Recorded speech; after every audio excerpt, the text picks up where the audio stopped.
In the frozen halls of Asgard, where the gods of the Norse pantheon held dominion over the 9 realms, there existed a prophecy so terrible that even the All-Father Odin trembled at its telling. This was Ragnarök, the twilight of the gods, a cosmic apocalypse that would consume not just the divine realms but the very fabric of existence itself. Unlike other mythologies that speak of eternal divine rule, the Norse understood that even gods must face their destiny. Ragnarök was not merely an ending but a transformation, a necessary destruction that would clear the way for renewal and rebirth. It was the ultimate expression of the Norse worldview that all things, no matter how mighty, must eventually pass away. The prophecy of Ragnarök was woven into the very foundation of Norse cosmology from the beginning. The Völva, the ancient seeress who spoke the words of fate, revealed to Odin the inevitable doom that awaited the gods. Her words echoed through the halls of Valhalla like a death knell, marking the beginning of an age of anxiety that would define the final epoch of divine rule. The signs of approaching Ragnarök would be unmistakable, beginning with the Fimbulwinter, a terrible winter that would last for 3 full years without respite. Snow would fall endlessly from ash-grey skies, and frost would bite deeper than any winter the world had ever known. The sun would grow pale and weak, struggling to pierce the perpetual gloom that would settle over Midgard and all the 9 realms. During this endless winter, the bonds that held civilization together would begin to fray. Brothers would turn against brothers, fathers would slay their sons, and the sacred oaths that bound families and clans would be forgotten in the desperate struggle for survival. The moral order that the gods had established would crumble as humanity descended into savagery and despair. In this time of chaos, the very foundations of the world would begin to shake. The great tree Yggdrasil, which connected all the 9 realms and served as the axis of existence itself, would tremble and groan under the weight of approaching doom. Its leaves would wither, its branches would sway ominously, and the creatures that dwelt within its mighty frame would flee in terror. The first of the great beasts to break free would be the monstrous wolf Fenrir, son of Loki, who had been bound by the gods with the magical chain Gleipnir. The gods had feared Fenrir's growing strength and cunning, knowing from prophecy that he would one day devour Odin himself. But their attempt to prevent this fate through imprisonment would only ensure its fulfillment, for Fenrir's hatred would grow with each passing year of bondage. When Fenrir finally shattered his chains, his howl would echo across all the 9 realms, a sound of such rage and hunger that it would freeze the blood of even the bravest warriors.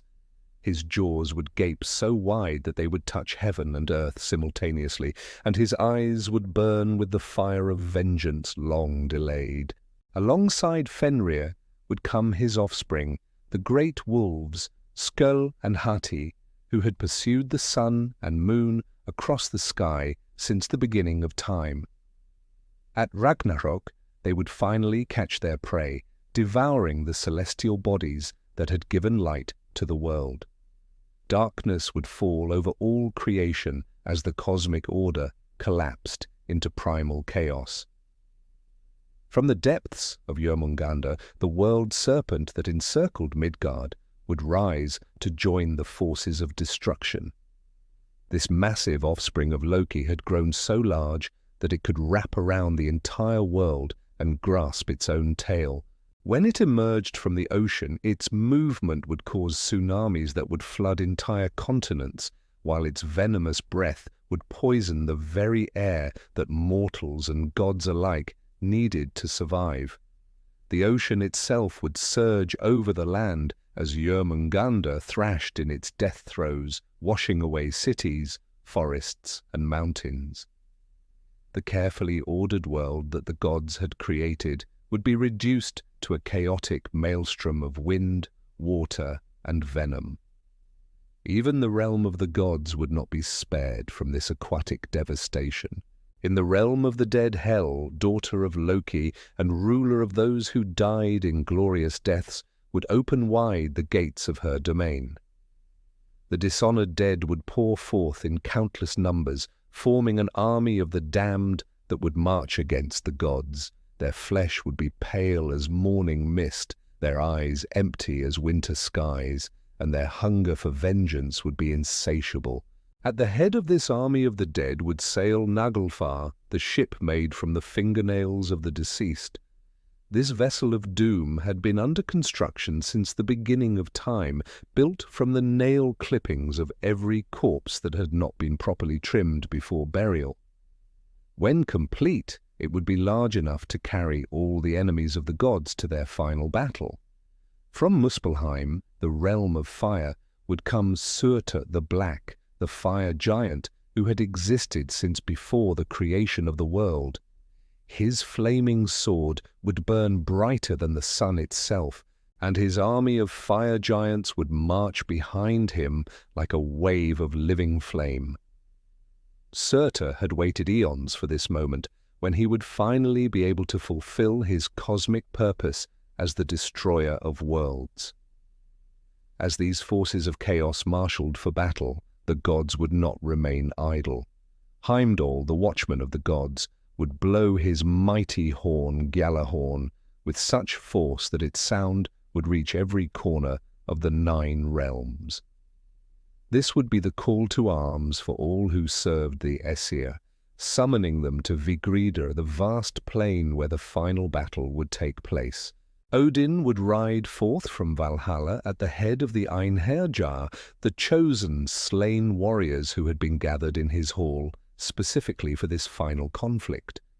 These heroes had died gloriously in battle and had spent their afterlife training for this ultimate war. Their numbers would be vast, but even their supernatural skill and courage would not be enough to alter the course of fate. Thor, the thunder god, would stride into battle wielding Mjolnir, his mighty hammer that had never failed to return to his hand. He would seek out his ancient enemy, Jörmungandr, for their final confrontation, knowing that this battle would be his last. The prophecy was clear that while Thor would slay the world serpent, he would take only 9 steps before falling dead from its venom. Freyr, god of fertility and prosperity, would face Surtur in single combat, but he would be at a terrible disadvantage. Long ago he had traded away his magical sword for the love of the giantess Gerda, and now he would face the fire giant with inferior weapons. His sacrifice would be noble but ultimately futile, as Surtur's flaming blade would cut him down. The most tragic of all the divine confrontations would be that between Odin and Fenrir. The All-Father had sacrificed his eye for wisdom and hung himself from Yggdrasil for 9 days and nights to gain knowledge of the runes, all in his desperate attempt to prevent or at least postpone this moment. But no amount of wisdom or sacrifice could change what the Norns had woven into the threads of fate. When Fenrir's jaws finally closed around Odin, it would mark not just the death of the king of the gods, but the end of the age of divine rule over the cosmos. The wolf's vengeance would be complete, but it would also be brief, for Vidar, Odin's son, would immediately slay Fenrir in turn, driving his boot into the wolf's jaw and splitting its head apart. As the battle raged across Vigridr, neither side would gain decisive advantage. Gods would fall to giants, giants would perish before divine weapons, and the plain would become littered with the bodies of supernatural beings whose deaths would shake the very foundations of reality. The air would be thick with the clash of weapons and the cries of the dying, but it would be Loki, the trickster god who had brought so much of this destruction into being, who would face the final divine opponent. Heimdall, who had long watched for threats to Asgard from his post at the Rainbow Bridge, would meet Loki in combat. These 2 ancient enemies would destroy each other, their mutual hatred finally consuming them both in death. When the last of the gods and giants had fallen, when the plain of Vigrida was soaked with divine blood and littered with supernatural corpses, Surtur would perform his ultimate act of destruction. Raising his flaming sword high above his head, he would set fire to the world tree itself, and flames would consume all the 9 realms. The fire would spread with supernatural speed, consuming not just physical matter, but the very concepts and ideas that had given structure to existence. Asgard would burn, Midgard would be reduced to ash, and even the realm of the dead would be consumed by Surtur's cosmic conflagration. Nothing would remain of the world that had existed since the dawn of creation. But Ragnarök, despite its name as the Twilight of the gods, was not truly an ending, but a transformation. The Norse understanding of time was cyclical rather than linear, and destruction was always followed by renewal. From the ashes of the old world, a new cosmos would emerge, green and fertile and filled with hope. A few gods would survive the conflagration, hidden in secret places where Surtur's flames could not reach. Vidar and Vali, sons of Odin, would emerge from their hiding places to inherit the remnants of their father's power. Modi and Magni, Thor's sons, would find their father's hammer, Mjolnir, among the ashes and would wield its power in the new age. Most significantly, Balder and Herder would return from the realm of the dead, their deaths in the previous age reversed by the cosmic renewal. Balder, whose death had begun the chain of events leading to Ragnarök, would shine once again as a god of light and purity in the reborn world. His resurrection would symbolize the triumph of hope over despair, light over darkness. 2 humans would also survive the cosmic fire, hidden within the world tree itself, while Surtur's flames raged around them. Leif and Lifthrasir, whose names meant life and eager for life, would emerge to repopulate the new Midgard. They would be the ancestors of a new human race, carrying forward the potential for wisdom and growth into the renewed world. The new Earth that would rise from the cosmic ocean would be more beautiful than the old, green and fertile beyond all previous imagining.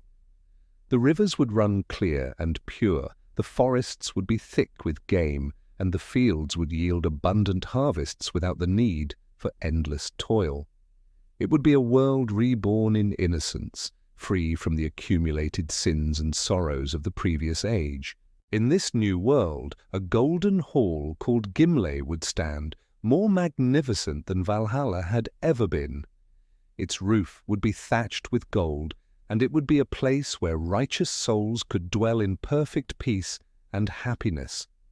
The age of warfare and strife would be ended, replaced by an era of harmony and prosperity. The surviving gods would establish a new divine order, but it would be tempered by the wisdom gained through suffering and loss. They would remember the mistakes that had led to Ragnarök and would govern with greater justice and compassion. The harsh justice of the old gods would give way to a more merciful and understanding divine rule. The concept of Ragnarök reflected the Norse understanding that even the gods were subject to fate, and that destruction was a necessary prelude to renewal. Unlike mythologies that promised eternal divine rule or unchanging paradise, the Norse myths acknowledged that all things, no matter how mighty, must pass away to make room for new growth. This cyclical view of time and existence gave the Norse a unique perspective on death and destruction. Rather than seeing apocalypse as ultimate defeat, they understood it as transformation, a necessary burning away of the old to make space for the new. This perspective helped them face the hardships of their harsh northern environment with courage and resilience. The influence of Ragnarök extends far beyond ancient Norse culture, inspiring countless works of literature, art, and popular culture. From Wagner's Ring Cycle to modern superhero comics, the idea of a twilight of the gods followed by renewal continues to resonate with contemporary audiences facing their own forms of apocalyptic anxiety. In our modern world, facing environmental destruction, social upheaval, and technological transformation, the myth of Ragnarök offers both warning and hope. It reminds us that even seemingly catastrophic endings can lead to new beginnings, that destruction and creation are two sides of the same cosmic process. The prophecy of Ragnarök stands as one of mythology's most powerful explorations of endings and beginnings, death and rebirth, despair and hope. It teaches us that while all things must pass away, this passing is not meaningless destruction, but necessary transformation, clearing the way for new life and new possibilities to emerge from the ashes of the old.